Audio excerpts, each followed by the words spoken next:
Magandang umaga mga igan. Sa gitna ng pagpapatupad ng last mile truck route, masakayan dahil ang trapiko dyan po sa Rojas Boulevard ngayong Lunes. By live report ang ating kasamang si Ivan Mayrina. Ivan. Yes, Igan, bilang bahagi pa rin ng mga efforts para solusyonan itong problema ng port congestion ay mula naman sa lungsod ng Maynila ay panibagong lane ang bubuksan para sa mga truck na lalabas patungo sa south o yung mga patungo sa South Luzon Expressway.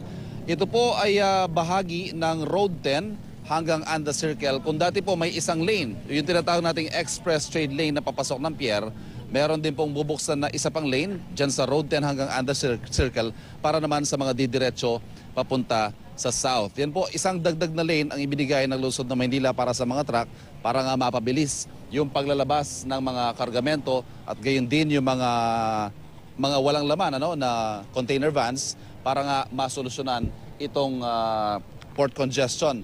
Pero ito pa rin po ay bahagi ng sakripisyo na kailangan gawin ng ating mga kababayan, ng ating mga motorista dahil ito po ay magre-resulta sa mas pagbibigat ng daloy ng trapiko dahil ito pong lane ito ay 24/7 pa rin.